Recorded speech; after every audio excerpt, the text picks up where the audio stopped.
So let's say we have a power supply, AC source, and we can assume that to be our socket. So the RMS value of this is going to be, let me just call it V source.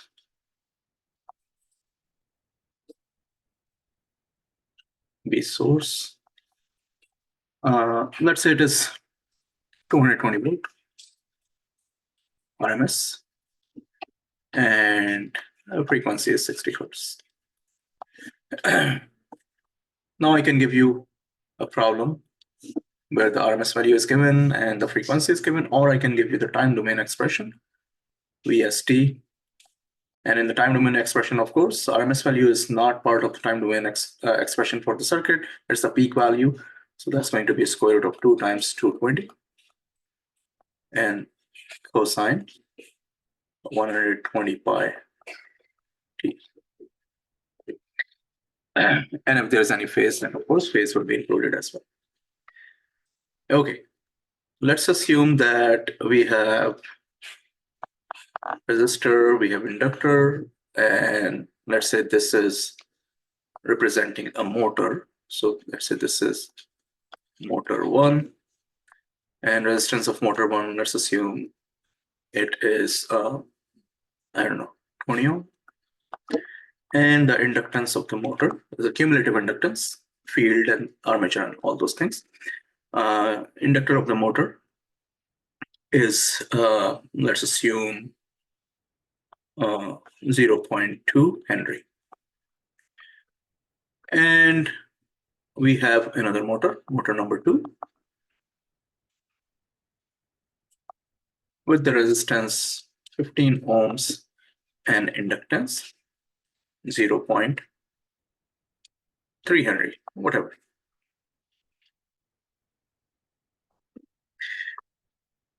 And let's say we want to calculate different things. You want to calculate the current going into motor 1, we can call it I1. We can calculate the current going into motor 2. We can calculate the active and reactive power that is supplied to motor 1 and motor 2. So P1 and Q1, P2 and Q2. We can calculate the total input current that is supplied, IS. We can calculate the power factor of the source, and of course you can also calculate the power factor of each motor as well. So we can calculate a bunch of stuff. If we want, we can also include power factor of the source 1, motor 1, and power factor of motor 2. So let's go ahead and calculate all these things. And instead of typing everything, I'm just going to open my Octave.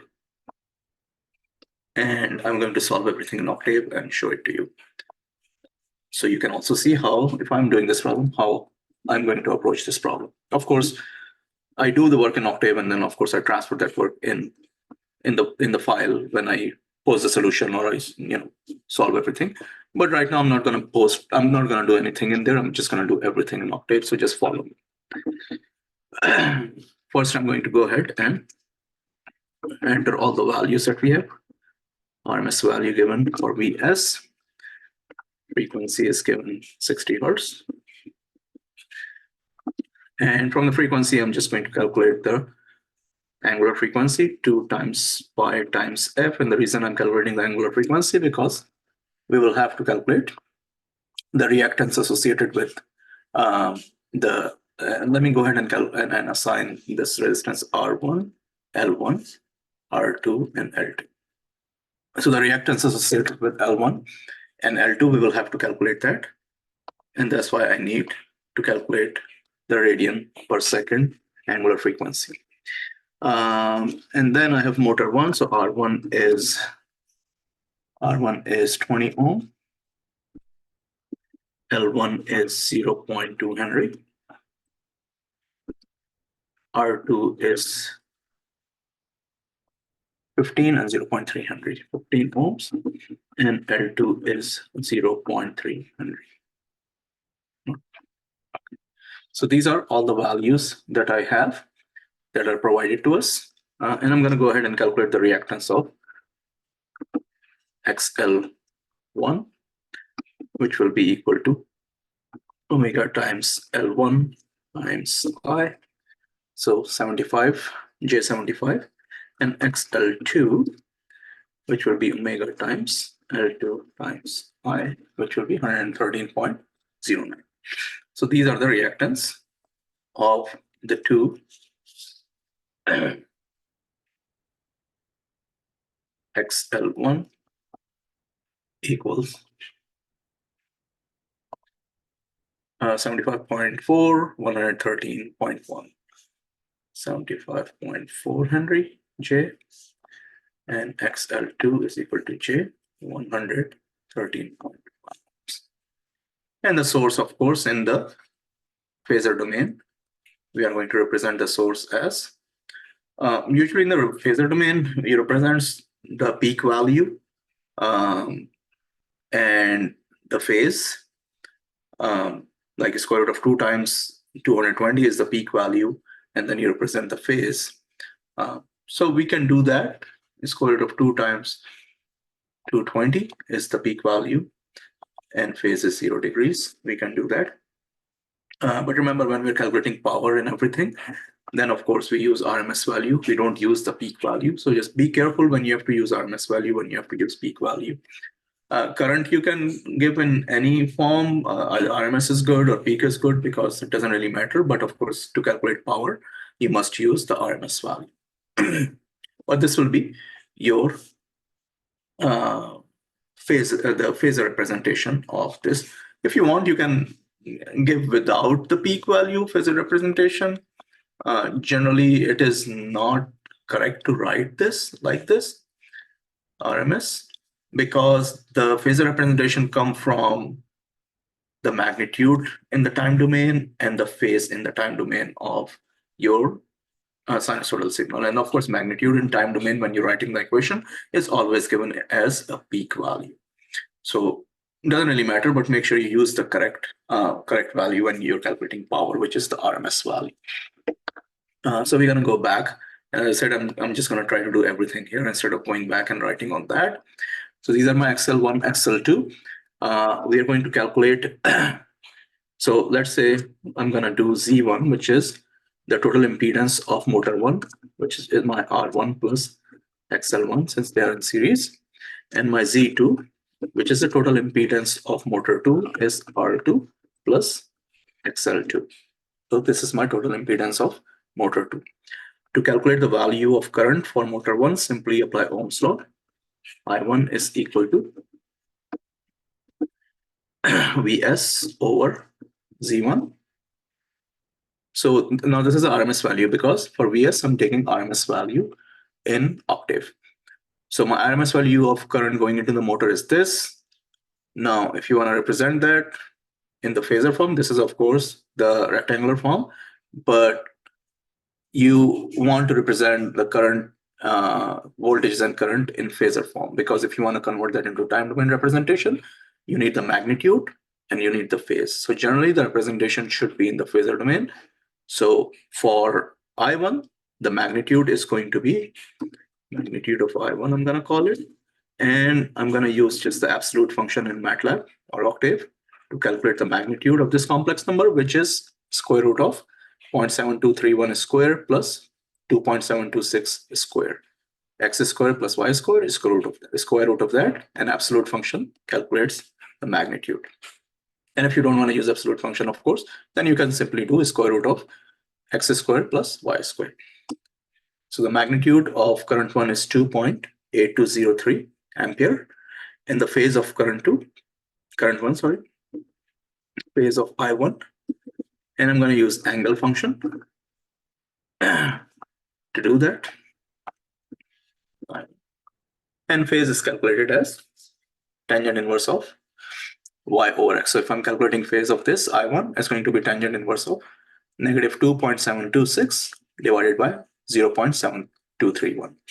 But you have to be careful about the phase, because if I just use tangent inverse in the calculator or in MATLAB, then if the complex point is located in the first quadrant or the fourth quadrant, it's going to give you the correct phase. But if it is located in the third quadrant, second quadrant, or the third quadrant, then if the point is located in the second quadrant, that is your x value is negative, y value is positive, it's going to give you phase in the fourth quadrant. So between 0 and -90. So you will have to add 180 degrees to get the correct phase in the second quadrant. And if the point is located in the third quadrant, then it's going to give you the phase in the first quadrant, because when you take tangent inverse of y over x, both y and x are negative in the third quadrant, which will make it positive. And your calculator or even MATLAB, if you're just using arctan function, A10, it's going to take the positive value and project the angle in the first quadrant. So you have to be careful to realize where the point is located. If the point is located in the third quadrant, your angle must be between -90 degree and -180 degrees. But you're going to get the angle in the first quadrant if you use tangent inverse function. So you will have to add -180 degrees into that angle to get the correct angle. If you're using angle function, it will automatically adjust according to the location of the point. So you don't have to worry about it. However, angle function gives you angle in radians. So this -1.3115 is the angle in radians. And generally, we want to represent angle in degrees. So I'm going to go ahead and I'm going to change that phase I1 equals phase I1 times 180 divided by pi. So I'm going to convert that into degrees. So my phase, the I1 current, which is going into motor 1, is 2.8203 angle -75.144. Of course, the angle is negative because my load is inductive load, and in inductive load, your current phase lags the voltage phase. What is the voltage phase here? Of course, it is across your source, and the source phase is 0. So the phase of the current is -75, which is lagging the phase of 0. So it is in the fourth quadrant, the current phase. And of course, this is on the real axis. So this is my current one. Similarly, you can calculate current 2, motor 2 current. So I2 is simply Vs over Z2, and magnitude of I2 is equal to absolute value of I2, and phase of I2 is equal to angle of I2 times 180 by pi. So once again, the phase of the current is lagging phase of the voltage across it, which is understandable. So these are the values of current, I1 and I2. Let's go ahead and calculate the active power and reactive power. Two ways to calculate the active power and reactive power. Let me go back to mine. So either, since you already know the value of I1 and you already know the value of I2, magnitude that is, then the active power here, P1, will simply be I1 magnitude of that squared times R1. P2 will be I2 squared R2. And the reactive power here is going to be Q1 magnitude of I1 squared magnitude of XL1. Magnitude of XL1 means only the magnitude which is without J. Basically, J is the phase 90 degrees. And likewise, Q2 will be equal to magnitude of I2 squared and magnitude of XL2. So that's one way to calculate the active power and reactive power.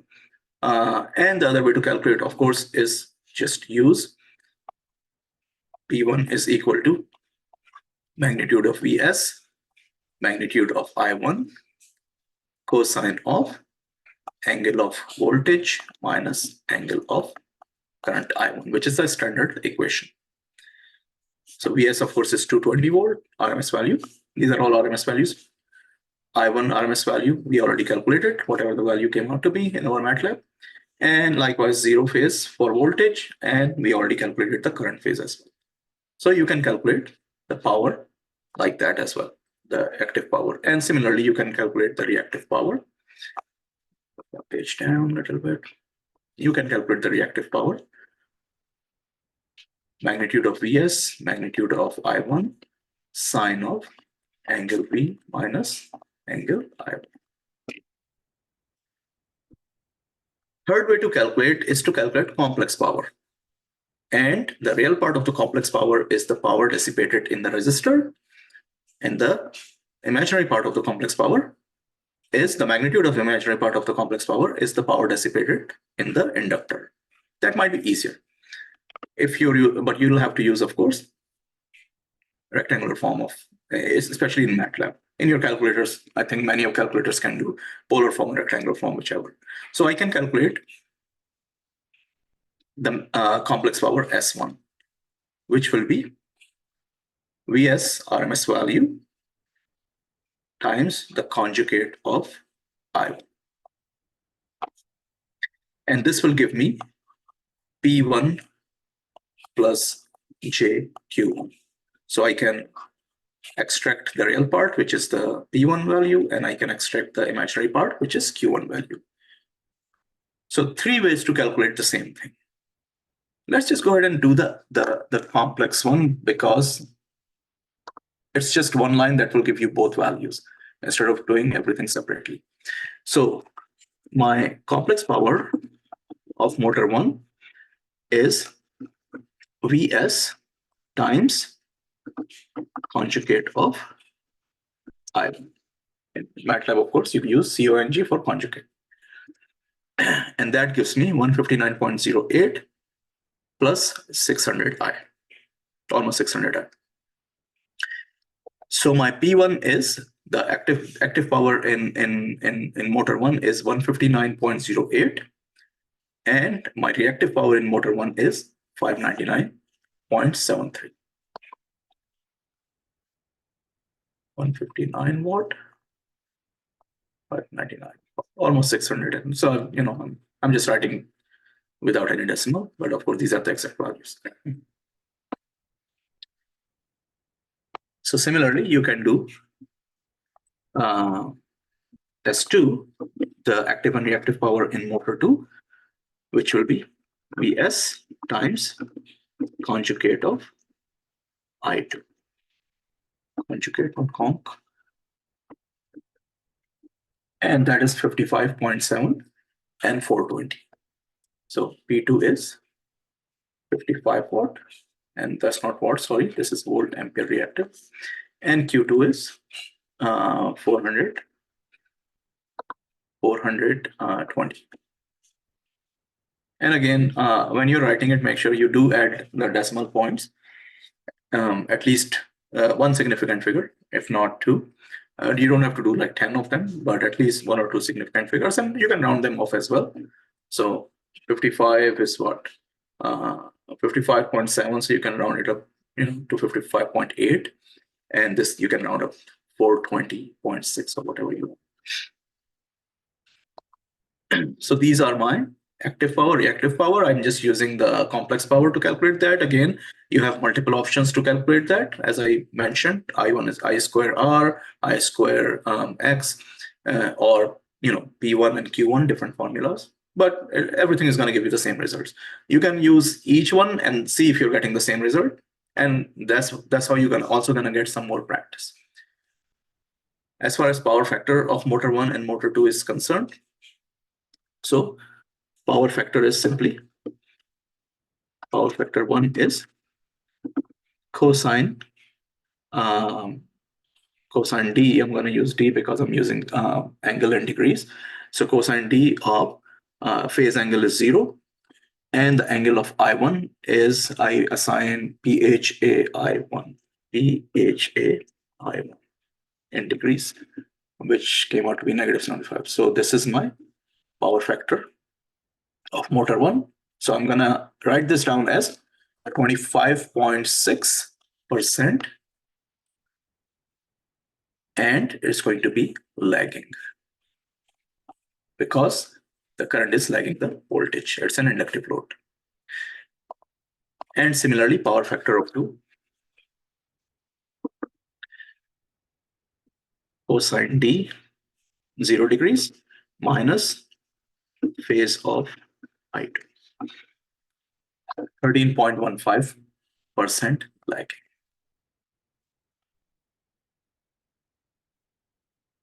So these are heavily inductive load, as you can see, because your power factors are close to 0, not close to 1.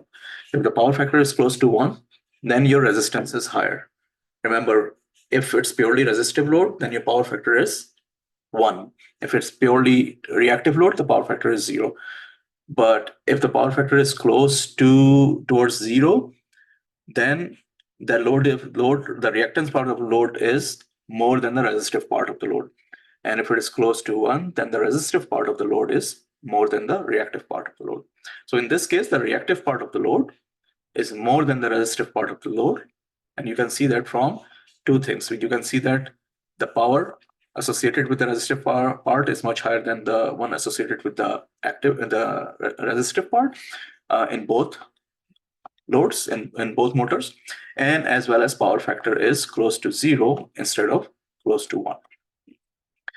So these are the two power factors. And now the source. So the source current, IS, is simply I1 plus I2. And remember, when you're adding I1, I2, now many calculators again can add the polar numbers, but the complex number in polar form. MATLAB cannot. MATLAB cannot do calculations in the polar form. It has to be in the rectangular form. So any polar number that is given first, you convert it into rectangular form. Now, when I'm calculating everything is in rectangular form. I1 is in rectangular form, I2 is in rectangular form, and then I found the magnitude and phase. But my current variables that I'm using, I1 and I2, as you can see on the screen, both are rectangular form. So my IS is also going to be in rectangular form. Real part will be added into real part. Imaginary part will be added into imaginary part.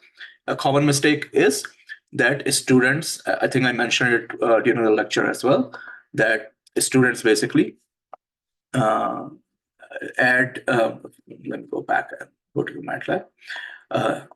What students do, if I ask you, what is let's say the magnitude of the source, they take the magnitude of I1 and they take the magnitude of I2 and then add them together and say this is the magnitude of the source, again, which is incorrect, because you cannot just add magnitudes of complex number given in polar form.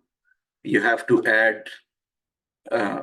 have both of them into rectangular form, add real parts together, add imaginary parts together, and then you convert that into polar form to see what is the actual magnitude and what is the actual phase.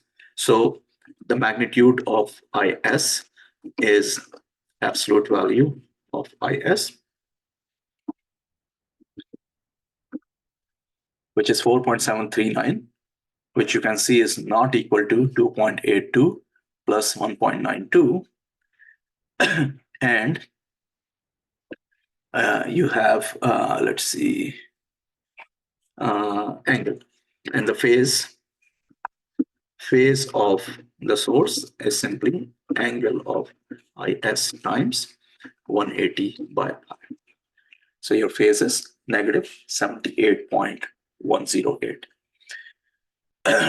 So again, do not make mistake. Just add the magnitudes of the complex number in polar form. Now, calculators can do that. Many of the calculators can manipulate the numbers in complex number in polar form, addition, subtraction. They can do that. MATLAB cannot. So since I'm using Octave, well, MATLAB or Octave, then I cannot just go ahead and add the two magnitudes and say this is the magnitude of the source current, or this is the phase of the source current. No. So this is my current. This is the rectangular form, and this is the polar form, 4.7394, angle negative 78.108 ampere. And the power factor of the source power factor of the source will simply be cosine d of 0 minus phase of IS. So 20.61% lagging. So that's the power factor of the source. If you want to calculate the total power supplied by the source, then again, total power will be the power, active power of both these. We already have those, so we're going to just add them together. And reactive power of the source supplied by the source is the reactive power of dissipated in L1 and L2. Again, that is, we have calculated that, and all we have to do is to add it.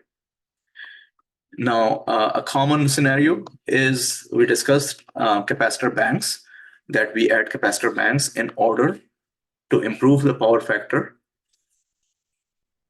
of the source. So let's say if you do add a capacitor bank over here, and let's say the capacitor value is, I don't know, so we have frequency 120 pi. I don't want to keep it too big. Let's say if I do 10 mic, let's say if it's 10 microfarad, let's see what will be the reactance of that. If it is 10 microfarad, C is equal to 10 exponent negative 6. So XC will be equal to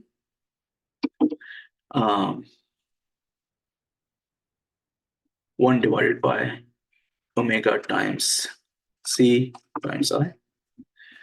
So that's okay, and that's okay capacitor. So the capacitor value, the reactance of the capacitor is negative 265.25.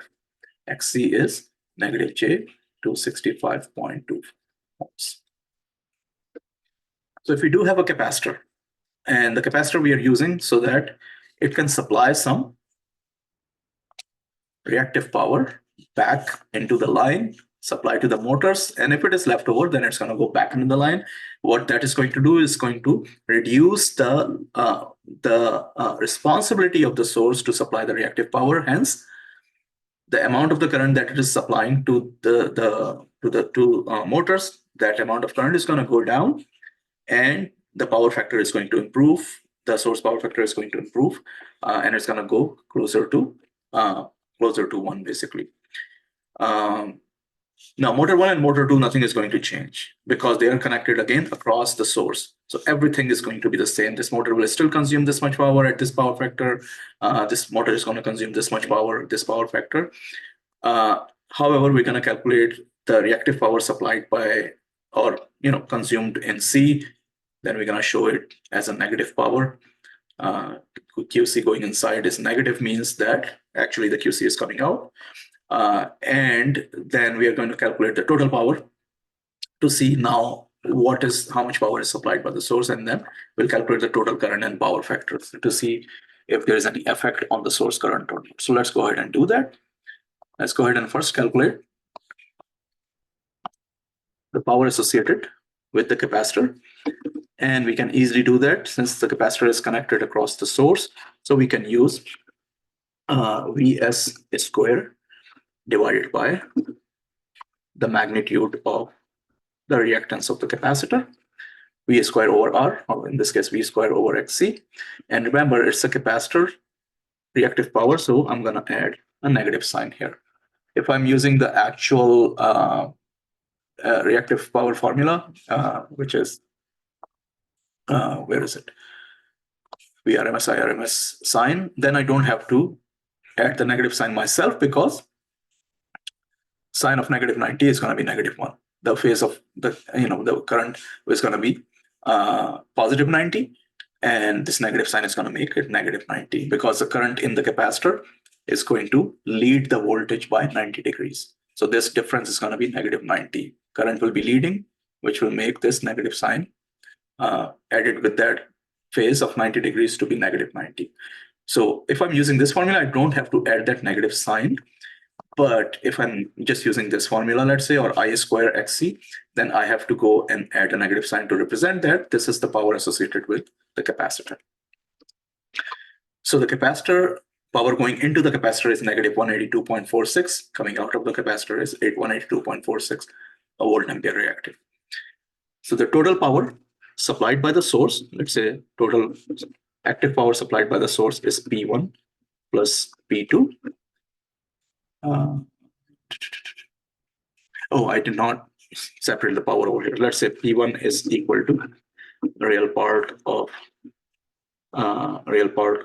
S1, and P2 is equal to real part of S2. So these are my individual powers, and Q1 is equal to imaginary part of S1, and Q2 is equal to imaginary part of S2. So the total power supplied by the source, active power supplied by the source, let's call it PS, is P1 plus P2. And the total reactive power supplied by the source, QS, is Q1 plus Q2 plus QC. And now since QC is negative, that means it's going to be subtracted from the power that source is supplying to the motors. So 837. So 599, 600 was Q1, 420. So the total power was 1020 volt ampere reactive, out of which now negative 182.46 is supplied by the capacitor and the rest is supplied by the source. So the reactive power supplied by the source is reduced from 1020 volt ampere reactive to 837.82 volt ampere reactive. You can calculate the total current now supplied by the source. So the total current we can calculate using the value of P we can calculate, because let me go back, and so your PS is Vs RMS value, Is, and the power factor, right? So we can calculate using this. We know PS already, or we also know the QS actually. Vs Is sine theta minus V. We know Vs, and if you want to calculate Is, and we know PS, if you want to calculate Is, we can use, well, we don't know the new power factor, by the way. So let's see if we can use this. The other way to do it is to calculate Is by adding these three currents. Perhaps that might be better. Let's calculate the current. Let's calculate the current going into the capacitor. So IC is equal to Vs over Xc. Xc. So the current supplied to the capacitor is 0.8294 pi. So now we can calculate easily. Is is equal to I1 plus I2 plus IC. This is the total current supplied by the source. Let's calculate the magnitude of that. Magnitude of Is.